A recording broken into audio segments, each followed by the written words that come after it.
Bonjour, bienvenue dans The Fly Show, l'émission qui emmène vos personnalités préférées en vol. Aujourd'hui, avec Alexis Le Rossignol, nous inaugurons ce concept. Comme pour les prochains épisodes, un concours est organisé. Je vous invite donc à regarder celui-ci jusqu'au bout pour pouvoir y participer. Je vous laisse avec les images, bon visionnage. Bon Alexis, qu'est-ce que tu nous racontes de beau en ce moment? Quelle est ton actualité? Je fais du bricolage. Tu fais du bricolage? Je suis dans une actualité bricolage, décollage de papier peint. Je fais de l'enduit. J'adore. Je découvre cette Tu activité. découvres, tu n'en as Ouais. jamais fait? Non, je rénove un appart là. Et alors, ce que j'aime, c'est écouter des podcasts tout en bricolant. D'accord. Parce que tu sais, décoller du papier peint intellectuellement, c'est pas très sollicitant, si tu veux. Je le conçois. C'est très satisfaisant mais peu sollicitant. Exactement. Et donc, ton esprit est complètement ouvert à autre chose. Et j'écoute des podcasts de philosophie en même temps. Ça fait une connexion mentale incroyable. Ah bah, Notamment le mythe de Sisyphe, là, tu regardes, Camus, etc. L'homme condamné à monter son rocher qui redescend inlassablement en bas de la montagne, puis qui remonte. Et à la fin, Camus qui dit « Il faut imaginer Sisyphe heureux ». C'est toute une réflexion sur le fait que la répétition de tâches ingrates n'est pas forcément un truc qui te rend malheureux, mais au contraire qui peut te faire vagabonder l'esprit, méditer et devenir heureux. Et moi, je suis en train de gratter ma tapisserie, mon papier peint, et je suis là « Ah ouais, il a trop raison, Camus ». Je pense que c'est un mec, il a beaucoup gratté du papier peint avant d'en arriver à cette conclusion. Et il en a écrit un livre un peu pompeux, voilà, etc. Parce que tu peux pas écrire un livre de philo sur du papier peint. je ne pensais pas un départ philosophique pour cette émission. Ah non, mais si. Alors là, je suis à fond dedans en ce moment. C'est l'avantage En fait, les interviews, les rencontres sont toujours liées à un moment de vie. Et il y a 2 mois, je t'aurais dit complètement autre chose. Et peut-être que dans 2 mois, je te dirai autre chose. Mais en ce moment, c'est ça. Si je réponds à D'accord, ta c'est ça l'actualité de Monsieur Le Rossignol. Exactement. Et Et puis je fais mes spectacles Eh bien bien sûr, le week-end. les spectacles le week-end. Ouais. T'es toujours en ce moment? À la Gaîté Montparnasse. Gaîté Montparnasse. Donc Très voilà. belle salle à Montparnasse, comme son nom l'indique. On est parti. Allez, c'est bon pour toi? Moi, je suis bon. Pas de souci.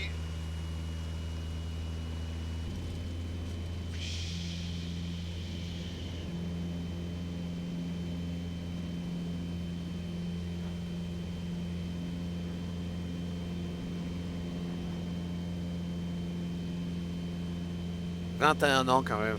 Donc si je dis pas de bêtises, t'as toujours eu un certain intérêt pour le sport. Oh, ouais, mais sans plus quoi. Sans plus, le vélo notamment? Non, mais je fais du vélo parce que c'est ma mobilité, mais je suis pas un mec qui fait de la course à vélo. Non mais je parlais juste en plaisir. Ah ouais, bien sûr, ouais. Je parlais pas un grand coureur cycliste. Non. Moi, je viens de la campagne. On n'avait pas vraiment de transport en commun, donc il fallait prendre la bagnole, le vélo. Le vélo? Et après, j'ai eu la mobilette. Mais ouais, j'ai toujours aimé le vélo. Tiens, il y a un golf là en bas. Golf d'Apremont. Ok. Le vélo, ouais, bien sûr. Ouais. Je trouve quand même que c'est un truc assez extraordinaire, le vélo, le fait que c'est quand même un truc que tu peux réparer toi-même assez facilement.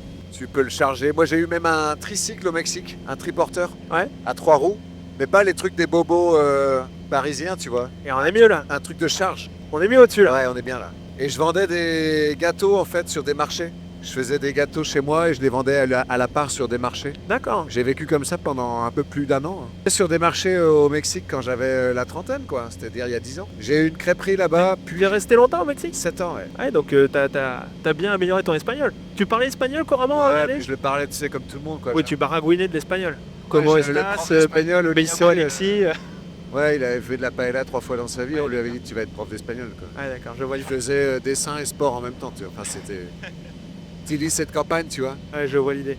Alors j'en profite, on entrevoit dans la brume là-bas la cathédrale de Senlis. Ah oui, je la vois, ouais. Mais on Ouais. on va faire le tour, de toute façon on la verra un petit peu mieux. Non, je te demandais en fait si tu avais un intérêt particulier pour le sport parce que je t'ai retrouvé ça en fait. Alors attends, parce que Donc c'est pas une enveloppe grise. Hein. que la fête commence. Les JO de Los Angeles en 84, c'est ça? Et c'est le jour, Ah la une. putain, 28 juillet, c'est le jour de mon anniversaire. Voilà. Waouh, j'avais jamais vu cette une de l'équipe. Et ben voilà, comme ça tu vois, que la fête commence finalement, la naissance d'Alexis Ouais, Le Rossignol ça, était annoncée. C'est génial. Et là, tu vois, il y a un article sur Gianni Longo. En 84, elle était déjà en une de l'équipe, enfin sur l'équipe. Et Gianni Longo, moi j'ai entendu ce nom-là toute ma vie, quoi. Puisqu'elle a eu une carrière de 30 ans sur un vélo, quoi. Ok. Donc tu vois, tout est lié. Non, mais en fait, j'ai quand même fait du foot longtemps. Le vélo, ça n'a pas été un sport dans lequel j'ai été licencié, mais j'aime ça. Et j'aime surtout suivre le vélo, le Tour de France et toutes les étapes de montagne. Je trouve ça toujours assez dingue. J'ai fait du taekwondo pendant quelques années aussi. J'aime bien le sport, ouais. J'en fais moins aujourd'hui. J'ai pas d'abnégation, en fait. C'est-à-dire que parfois, je me dis, ouais, il faut que j'aille courir et tout. Et vraiment, je vais faire 3 sorties et je crois vraiment que j'aime pas la course à pied. Bah après, la course, c'est quand même c'est un sport qui est demandant en termes de motivation. Ouais, mais c'est la base de tous les autres sports, j'ai l'impression, l'endurance. Ah ouais, si t'as pas de cardio, tu peux rien faire. C'est sûr que si t'as pas de cardio, c'est compliqué de faire le reste. Voilà. Est-ce que tu connaissais le château de Chantilly? Non, ouais, de nom, ouais. Bah pour l'anecdote, il y a un James Bond qui a été tourné dans ce château. Ah ouais. Voilà. En tout cas, la crème chantilly a été inventée ici. En fait, tu te sentais plus léger. Ah, je me suis senti léger, là. Ah, tu te sentais léger? Je me suis senti un peu... c'est Thomas Pesquet, là. On va bouffer un plat lyophilisé dans 5 minutes. Ouais, c'est ça. T'as des petites sensations en toute sécurité. Enfin, petites sensations. T'as des sensations, quoi. Ouais. Voilà, là déjà on a une vision un petit peu plus long terme. Tu vois, moi je fais pleine confiance dès lors que j'ai accepté un truc. Bah tu as raison, de toute façon je t'ai dit tu peux venir les yeux fermés. Hein. Ouais. Mais après c'est con parce que je verrais vraiment rien, quoi. Ce serait dommage de pendant tout le vol d'avoir les yeux fermés comme ça. Ah, mais il y a un côté quand même dans la vie, si tu te mets pas un peu en... Et c'est même pas une prise de risque aujourd'hui. Mais c'est sortir de sa zone de confort. Ah tu vois ce que je veux dire? De toute façon, t'as beaucoup de patients qui demandent de sortir de sa zone de confort quand même. Ouais, mais ça plus que d'autres. Ah bah l'avion, oui c'est sûr que ça demande un petit peu de sortir de sa zone de confort. Plus qu'une autre, ouais. Alors est-ce que, je sais pas si c'est un secret de fabrication, mais est-ce que tu pourrais m'expliquer comment on transforme une anecdote banale, entre guillemets, en sketch? Parce que c'est un peu ça ta marque de fabrique finalement. Oui, moi je fais beaucoup de storytelling, c'est vrai. Bah, je dirais que le secret c'est de raconter 200 fois une anecdote qui semble être racontée pour la première fois. Oui. Et quand tu racontes une anecdote, en général, il y a des points d'appui, on va dire. C'est-à-dire que quand je raconte une anecdote, moi je l'écris jamais sur un ordi pour la réciter. D'accord. Ce que je fais, c'est que je sais les points importants qu'il faut que je relie entre eux. Et entre ces points-là, c'est toujours différent. Donc entre deux spectacles, ce sera pas la même chose. Jamais. Ok, donc mais en ce fait, sera similaire oui, bien sûr. à pas mal de points parce que si tu veux pas rater la chute, il faut passer par ces points-là. C'est bien normal. sûr, bien sûr. C'est ce qui crée la tension. Oui. Faites une anecdote pour qu'elle devienne drôle. Il faut qu'il y ait une prémisse marrante, c'est-à-dire une situation cocasse, puis que ton récit accroche le spectateur et qu'il se dise « Oh mais qu'est-ce qui va se passer? Qu'est-ce qui va se passer ?» Ouais. Et en fait, il faut que par petites touches, tu amènes des éléments que tu vas retrouver dans la chute. Et c'est ça qui va déclencher un rire fort, tu vois. Ben, en l'occurrence, comme je te disais, j'ai pas pu aller voir ton spectacle. Ouais. Je regarde beaucoup d'extraits que tu postes sur YouTube. Ok. D'ailleurs, ce sera en description, ta chaîne YouTube, que les gens aient quand même aller voir ce que tu fais. D'ailleurs, si vous voulez aller voir son spectacle, Et vraiment, avec restez plaisir. jusqu'à la fin parce qu'il y aura peut-être un petit jeu concours qui traîne. Et donc, en l'occurrence, c'est vrai que tu t'amènes petit à petit et tu construis brique par brique et d'un seul coup, tu as la chute qui arrive et c'est pas un humour qu'on a l'habitude de voir. En fait, quand j'ai écrit ce nouveau spectacle-là, Que tu joues depuis combien de temps le nouveau spectacle? là, ça fait à peu près 80 dates. 1 an. Ok, donc il est loin d'être en rodage. Ouais, mais en fait, il évolue tout le temps parce que j'aime ajouter de la nouveauté. D'accord. Et j'aime aussi me mettre, moi, dans une situation de prise de risque Ouais. avec un élément nouveau par spectacle ou par soir. Et ça va me permettre de me concentrer, en fait. Quand je joue un spectacle et que j'ai rien de nouveau, le risque, c'est que je sois un peu dans une forme de routine. Ouais, je vois ce que tu veux dire. Et il y a 2 éléments par rapport à la routine. Dans la vie, tu as des routines choisies et des routines subies. Quand tu fais du stand-up, quand tu fais un spectacle d'humour, quand tu fais de la scène en général, tu as choisi de faire ça dans ta vie, tu vois. Ouais. Mais malgré tout, Bah, c'est une vocation le stand-up. c'est une vocation, ouais, mais très tardive dans mon cas, mais C'est vrai. vocation. Tu nous raconteras ça un petit peu en détail. Mais en fait, dans ce truc qui est une vie choisie, parce qu'elle est agréable et que je décide, etc., eh ben, il y a une routine subie qui est celle de faire ton spectacle tous les soirs, Ouais. ou 3 fois par semaine, etc. Et dans cette petite routine subie, qui dure 1h20, 1h30, je remets de la routine choisie, c'est-à-dire que je remets un peu de prise de risque, via des nouveautés, via des éléments nouveaux, via de l'enrichissement du spectacle. Et en fait, chaque soir, je sais qu'à un moment donné, je vais dire ça et je ne l'ai pas dit la veille. Et ça me fait plaisir et ça me permet de me concentrer, tu vois. Et je m'étais dit par rapport à ce nouveau spectacle que c'était bien de ne pas faire tant de storytelling, parce que le storytelling, c'est souvent moi, je. Et en fait, j'ai essayé d'écrire et je crois que je ne sais pas faire autre chose que du storytelling. Pour illustrer par contre du propos, c'est-à-dire que j'aime bien qu'à la fin du spectacle, même si c'est par pointillé et que les gens piochent ce qu'ils veulent en réalité, ils puissent se dire « Ah tiens, il m'a quand même raconté ça. Il a quand même servi un propos, tu vois. Ouais, c'est pas de l'histoire pour de l'histoire. Oui. Sinon, c'est des brèves de comptoir. C'est le mec bourré qui raconte sa Oui, c'est un échange de PMU, quoi. Voilà, sa cuite de la veille, tu en retiens qu'un mec est drôle, mais pas forcément. C'est pas forcément un spectacle enrichissant. Qui plus est, c'est pas sûr que le mec du PMU remplisse une salle de 1000 personnes. Non, mais c'est vrai qu'il y a des gens qui mériteraient parce qu'ils sont très drôles et ça les sortirait de ce PMU malheureusement parce que c'est un peu triste. Mais en même temps, ils seraient plus des mecs de PMU, quoi. Donc, faut les garder tel quel. Ça sortirait le personnage. Ouais. Et alors moi, quand je vais dans un PMU, je suis en... Je me tais, quoi, tu vois. Je suis en... Ben ouais, parce que... Mais même, je suis en admiration parce que tu t'inspires des plus grands. Ouais. Je m'inspire, non, mais parce que tu sauras jamais raconter comme un mec de PMU. Chacun a son histoire à raconter. Lui, moi j'ai un public de gens qui vont un petit peu juger ce que je vais dire. C'est-à-dire qu'ils vont rentrer chez eux et ils vont se dire « Ouais, bon, ben, c'était drôle, mais si c'était que du cul ou que du truc débile ou que des trucs de mauvaise foi ou des trucs politiquement intenables, ils vont pas forcément appuyer ce que je vais dire, tu vois. Et ils vont même pas le valider au moment de la vanne. Alors qu'un mec de PMU, il s'en fout, son public c'est Dédé et Jean-Pierre, ils sont tous les jours le même public. Et il sait que lui, c'est le marrant du trio. Et ils boivent ses paroles, ils s'en foutent, tu vois. Il y a pas de... Il peut tout dire. Y compris des trucs racistes, des trucs... Enfin, tout, quoi. Tu vois, tout passe. Il n'y a pas de filtre.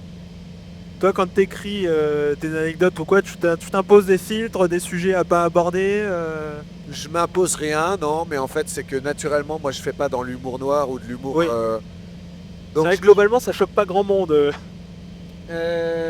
Oui, parce que c'est de l'anecdote du quotidien. Oui, c'est ça. Mais il y a quelques vannes quand même que j'aime bien glisser dans le spectacle qui sont du registre de l'humour noir. Et je sais que dans un public constitué de 400, 500, 600 personnes, ou 1000, il y a des gens qui aiment l'humour noir. Oui. Et c'est bien aussi de les servir de temps en temps, c'est une petite touche de temps à autre. On n'est pas là pour faire de l'humour gentillet uniquement. Et de temps en temps, je lâche des bombes. Et en fait, plus ton humour, il a été, on va dire, grand public, plus la bombe elle va faire mal. Ouais, bien sûr. Et elle va déclencher des rires soit d'adhésion, soit un truc un peu de rejet. Mais les gens me rejetteront pas moi parce qu'ils connaissent mon personnage et ils savent que là je suis un petit peu dans la provoque.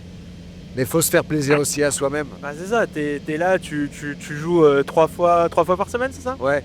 C'est vendredi, samedi, dimanche? Ouais. Et c'est sûr qu'au bout d'un moment, il faut que tu te fasses plaisir aussi quand tu montes sur scène. Mais ça me fait pas plus plaisir qu'autre chose, mais je sais qu'il va y avoir un moment de rire que je vais pas contrôler par avance.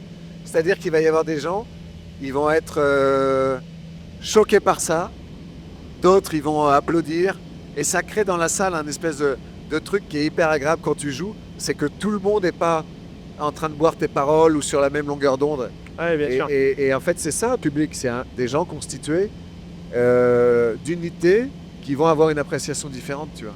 Et donc forcément, avec toutes tes tournées, toutes tes dates, il doit bien t'arriver des choses un peu cocasses de temps en temps. Ouais, je suis un spécialiste du ratage de train, moi. Mais pas du ratage parce que je suis arrivé à l'heure, de monter dans le mauvais train. Ah d'accord. Ouais. Dernière en date, j'étais à Rennes. Je pars à 13h30, j'étais à un repas de famille. Je joue à 18h, je crois. Donc je suis bien, j'ai du temps et tout. Sauf qu'à Rennes, dans la tête, j'allais à Montparnasse. Et j'ai vu un train où c'était écrit Montpellier et je suis monté dans le train pour Montpellier. Et là, j'entends le voyage va être long, prenez vos aises et tout. Je suis là, bah attends, Rennes, Montparnasse, c'est pas tant que ça, c'est 1h30 quoi. Et en fait, je réagis et je réalise que mais je suis pas du tout dans le bon train. Je demande aux gens, ah non, on va à Montpellier et tout, machin. C'était un direct ou il s'est arrêté entre deux? Non, heureusement, il s'arrêtait à Laval. Ça va. Et j'ai pu prendre un... En fait, non, je te dis des bêtises. C'est pas du tout à 13h30. Il était 16h30 et je jouais à 18h. Donc j'arrivais pile à 18h à Montparnasse. Et j'allais en speed avec un pote qui faisait ma première partie pour combler le temps d'attente Oui. Entre mon arrivée à Montparnasse et mon arrivée dans le théâtre à Place de la République. Et en fait, le gars m'a dit non, écoutez, descendez à Laval, essayez de prendre le suivant, etc. Sauf qu'en fait, le suivant, il est passé à genre 17h15, tu vois. Et je suis arrivé à 18h30 à... En fait, je suis arrivé à une demi-heure après, ou 45 minutes après dans la salle, et le pote qui faisait ma première partie, il avait jamais joué de sa vie 45 minutes. Du coup, il a dû combler, et le public était là, il se créait un truc, tu vois, il se disait, bon, il va plus venir, c'est mort, etc.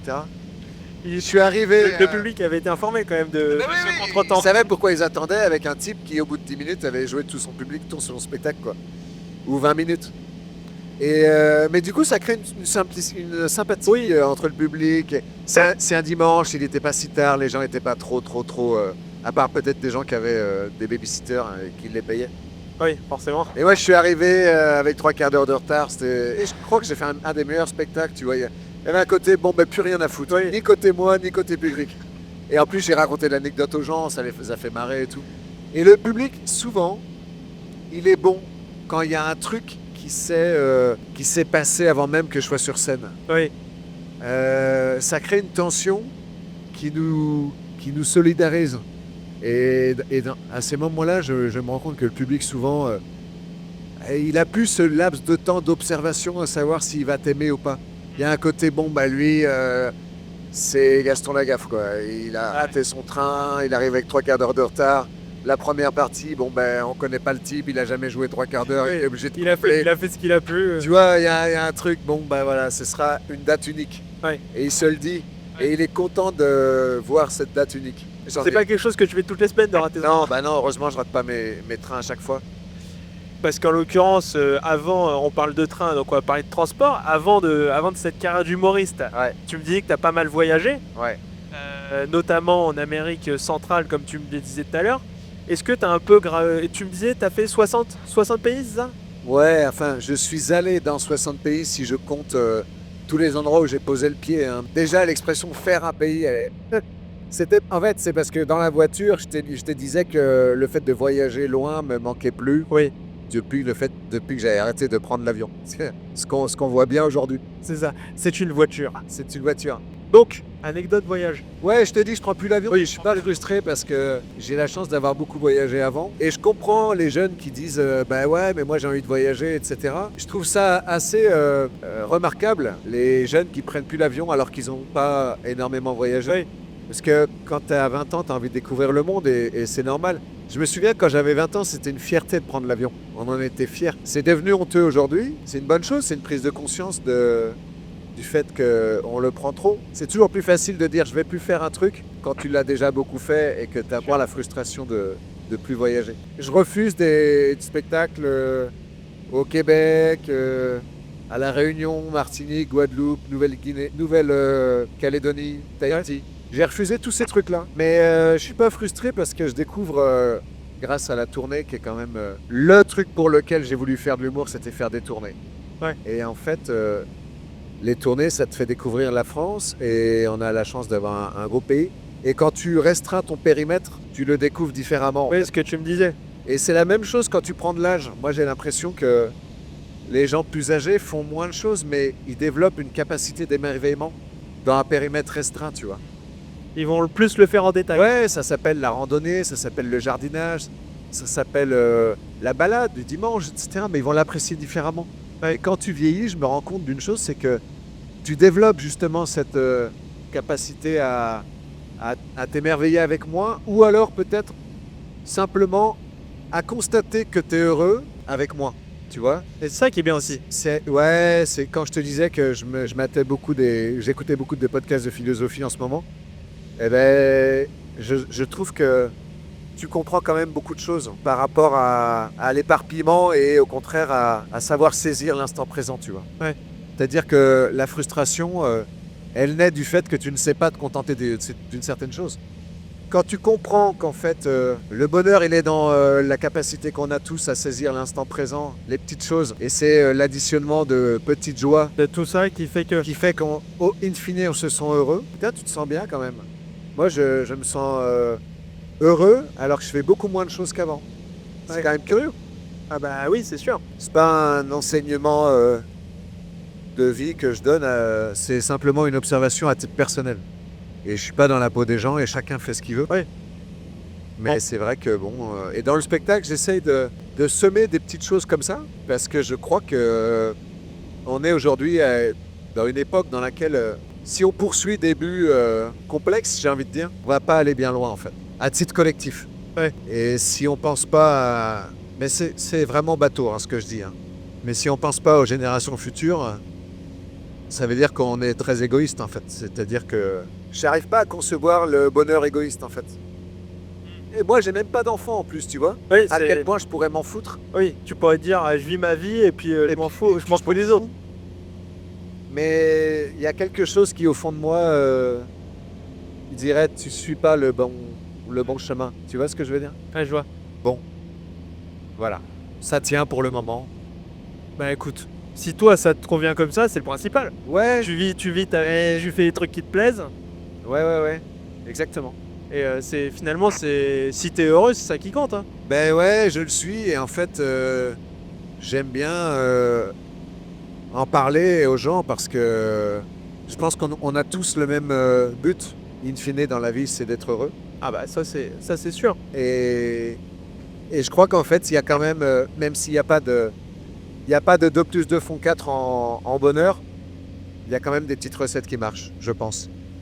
Et elles sont loin d'être inaccessibles en fait. Elles sont toutes simples. Ouais. Mais je crois que c'est un peu la méthode de l'entonnoir quoi. Quand tu resserres, tu profites mieux. Bah je vois ce que tu veux dire. Tu vois? Vous ne prendrez plus l'avion par hasard.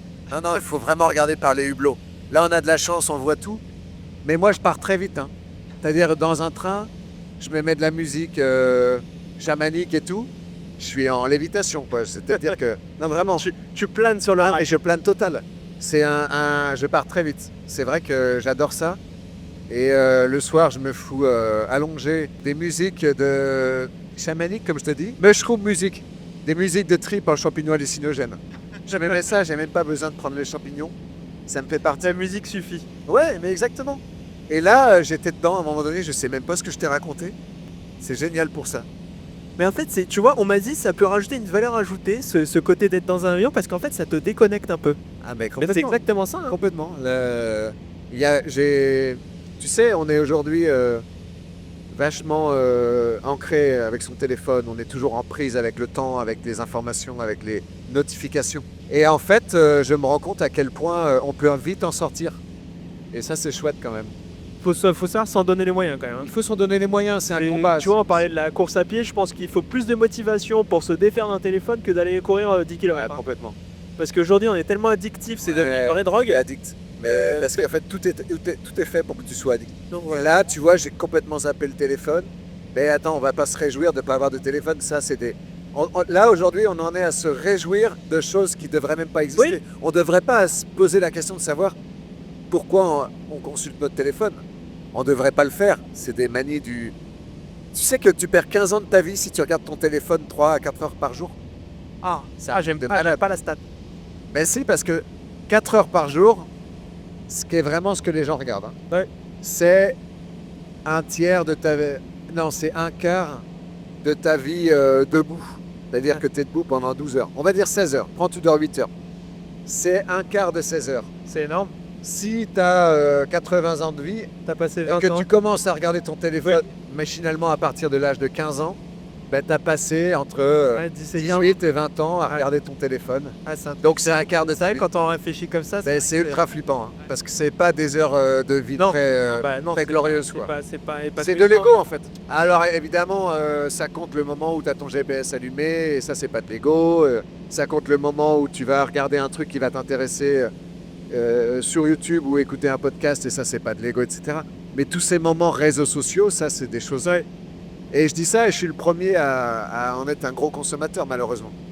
Donc Alexis d'ailleurs, donc tu me disais que tu étais en tournée en ce moment Ouais. et je voulais proposer à ma communauté un jeu concours pour plaisir. gagner des places pour ton spectacle. Donc tu es un petit peu partout en France Ouais.